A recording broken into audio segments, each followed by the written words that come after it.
सिया गोयल आणि चेतन चौधरी हे दोघे सुद्धा केतन अग्रवाल याला संपवण्यासाठीचा जो कट रचत होते हा खरं तर एप्रिल महिन्यापासून रचत होते असा एक संशय यापूर्वीच व्यक्त केला गेला होता। पण याच संशयाला बळकटी मिळण्यासारख्या काही गोष्टी आता पोलिसांच्या हाती लागतात। खरं तर या सगळ्यामध्ये एक असं चॅट समोर आलेलं आहे जे चॅटिंग जे आहे ते सियानं तिच्या मित्रासोबत किंवा मैत्रिणीसोबत केलेलं चॅट आहे, ज्यामध्ये सिया थोडक्यात अशी एक हिंट देतीये की हे लग्न होणार नाहीये। पण हे लग्न का होणार नाही, सियानं जो काही प्लॅन आखलेला आहे तो कसा ती सक्सेसफुल करणार आहे, या सगळ्या विषयी फारसं बोललं गेलेलं नाहीये। पण या चॅट वरून एवढं नक्कीच कळतंय की सियाच्या डोक्यात केतनला संपवायचं आणि काहीही करून हे लग्न करायचं नाही हे तिच्या डोक्यातच बसलेलं होतं। अशा अनुषंगाचं हे चॅट आहे। नेमकं या चॅटमध्ये काय काय म्हटलेलं आहे आणि आतापर्यंत या सगळ्याच्या अनुषंगाने काय महत्वाचे पुरावे पोलिसांच्या हाती लागलेत हे सुद्धा जाणून घेणार आहोत। नमस्कार, मी समृद्धी आणि तुम्ही पाहताय टॉप न्यूज मराठी। गेल्या 2-3 दिवसांपर्यंत पोलीस जेव्हा या सगळ्याचा तपास इतक्या दिवसांपासून करतात, पण पोलिसांना अनेक अशा गोष्टी होत्या ज्या हातीच लागत नव्हत्या। म्हणजे या प्रकरणात कोणी प्रत्यक्षदर्शी मिळत नाहीयेत, साक्षीदार मिळत नव्हते, सीसीटीव्ही तर नाहीच आहेत। त्यामुळे खूप अशा गोष्टी होत्या ज्या लॅक होत होत्या आणि पोलीस कुठेतरी बॅकफूटवर जातायत की काय हा तपास करताना, असं एकंदरीत वाटत होतं। मात्र गेल्या 3-4 दिवसांमध्ये बऱ्याचशा लीड्स पोलिसांना मिळाल्यात। आता असंही म्हटलं जात आहे की काही साक्षीदार समोर आलेले आहेत, ज्या साक्षीदारांनी लोहगडावरती हा सगळा सीन प्रत्यक्षात पाहिलेला नसला तरी बऱ्याचशा गोष्टी म्हणजे केतन आणि सियाला एकत्र पाहिलेला आहे किंवा चेतनला पाठलाग करताना पाहिलेला आहे वगैरे, असे वेगवेगळे अँगल्स कदाचित या सगळ्यात असू शकतात। आणि तसे साक्षीदार काही पोलिसांना मिळालेत, ज्या साक्षीदारांचे जबाब लिहून घेण्याचं काम सध्या पोलिसांकडून सुरू आहे। पण दुसरीकडे यामध्ये महत्वाची गोष्ट आहे, पोलिसांना जरी साक्षीदार प्रत्यक्षदर्शी सापडत नसले त्यामुळेच पोलीस तांत्रिक तपासावरती जास्त भर देताना पाहायला मिळतात। आता तांत्रिक तपासाच्या अनुषंगानं एक महत्वाची अपडेट समोर आली आहे, ती म्हणजे सिया आणि तिच्या एका मित्राचं किंवा मैत्रिणीचं एक चॅट समोर आलंय। हे जे चॅटिंग झालंय ते स्नॅपचॅट वरती झालेलं आहे। आधी काही पाठवलेले, नंतर पाठवलेले काही स्नॅप पण त्यामध्ये दिसतात, म्हणजे फोटोज व्हिडिओज आपण ज्याला म्हणतो ते सुद्धा त्यामध्ये दिसतात। मध्ये मात्र एक कॉलम आहे, ज्या कॉलम मध्ये सगळं चॅटिंग पाहायला मिळते। आता या चॅटिंग मध्ये सिया काय म्हणतेय, सिया असं म्हणतेय की लग्नाची तिकीट बुक करण्यासाठी तुझं आधार कार्डची बॅक फ्रंटची जी कॉपी आहे ती मला व्हॉट्सअपला पाठवून दे। खरं तर हे लग्न होणारच नाहीये, पण तरी तू पाठवून ठेव, अशा पद्धतीचा मजकूर तिनं लिहिलेला आहे।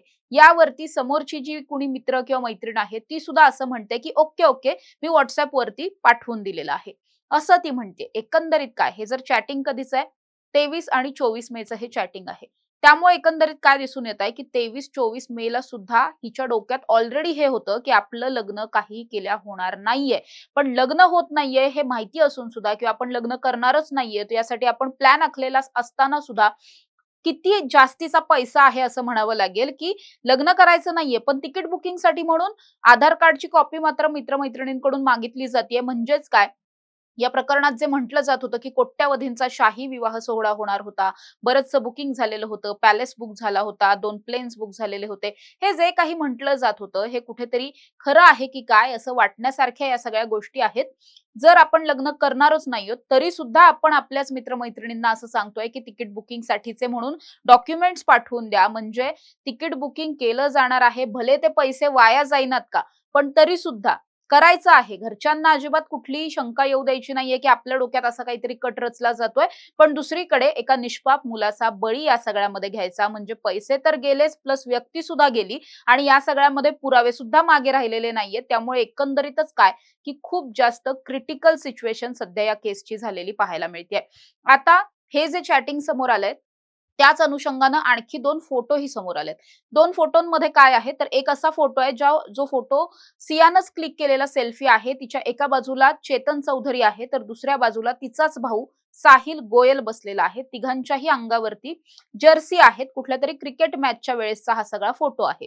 एकंदरीत काय, सियाचा भाऊ साहिल हा आतापर्यंत पोलिसांना असं म्हणत होता की चेतन हा माझा मित्र आहे, पण माझ्या बहिणीचं आणि त्याचं काही चालू आहे वगैरे हे सगळं मला माहिती नव्हतं, त्यांचं रिलेशनशिप मला माहिती नव्हतं, असं तो म्हणत होता। मात्र या फोटोवरून असं कुठेतरी निष्पन्न होतंय की हे तिघे एकत्र सुद्धा फिरायचे, एकत्र सुद्धा मॅचेसला जायचे आणि असं असताना आपल्याच बहिणीचं एखाद्या मुलाबरोबर, आपल्याच मित्राबरोबर रिलेशनशिप आहे, हे भावाला खरंच कळणार नाही का, हा एक खूप मोठा प्रश्न आहे। त्यामुळे साहिल गोयल हा पोलिसांपासून नक्कीच काहीतरी लपवतोय याचा दाट संशय आहे. त्याला या सगळ्या कटाच्या बाबतीत आधीपासूनच माहिती असावं असा एक अंदाज वर्तवला जातोय.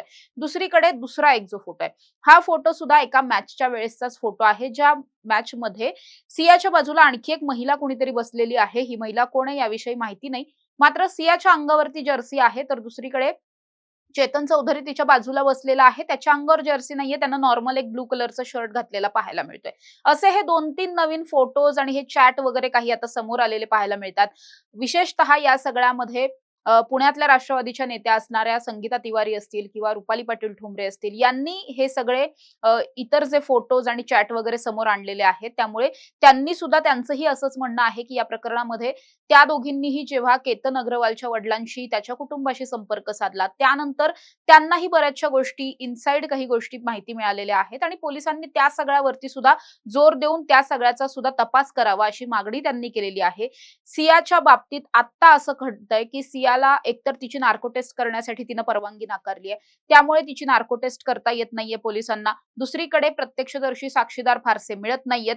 तिसरीकडे पोलीस तांत्रिक तपास करतात, तर तांत्रिक तपासामध्ये सिया आणि चेतनच्या बाबतीत झालेलं जे काही त्यांच्यामधलं चॅटिंग आहे किंवा सियानं तिच्या मैत्रिणींसोबत केलेलं जे चॅटिंग आहे, त्यामध्ये मोठ्या प्रमाणात कोड लँग्वेज वापरली आहे, सांकेतिक भाषेचा वापर झालाय, निकनेम्स वापरलेत, कोड वर्ड्स वापरलेत. त्यामुळे जे काही चॅटिंग वगैरे किंवा जो डेटा पोलिसांना आता मोबाईल मधून रिकव्हर झालाय, तो पोलिसांना डिकोड करता येत नाहीये. एकंदरीत काय की सिया गोयलनं रचलेला जो काही कट होता, हा इतका फुल प्रूफ प्लॅन करून रचलेला होता की यामध्ये आता पुरावेच मिळत नाहीयेत किंवा जे असे पुरावे, भक्कम पुरावे आपण ज्याला म्हणतो, जे कोर्टाच्या पुढे ग्राह्य धरले जातील, कोर्टात ते महत्वाचे ठरतील, अशा अनुषंगानं पुरावे पोलिसांना फारसे मिळत नाहीयेत आणि त्यामुळेच पोलिसांचे प्रयत्न हे जास्तीत जास्त भक्कम पुरावे शोधण्यासाठीचे सुरू असलेले दिसून येतात. आता हे जे चॅटिंग समोर आलेलं आहे, हे खरंच खरं आहे का? खरं असेल तर हे कुठल्या व्यक्तीसोबतचं आहे? जर हे सगळं खरं असेल तर याचा अर्थ सियाच्या बाजूने सुद्धा काही व्यक्तींना या सगळ्या विषयीची माहिती ऑलरेडी होती. त्यामुळे त्या व्यक्ती नेमक्या कोण, त्यांचे जबाब घेणं असेल, त्यांना साक्षीदार करणं असेल, हे सगळं सुद्धा पोलिसांकडून येत्या काळात केलं जाणार आहे. अशा ताज्या आणि महत्त्वाच्या बातम्यांसाठी तुम्ही पाहत राहा टॉप न्यूज मराठी. आपला महाराष्ट्र, आपली बातमी.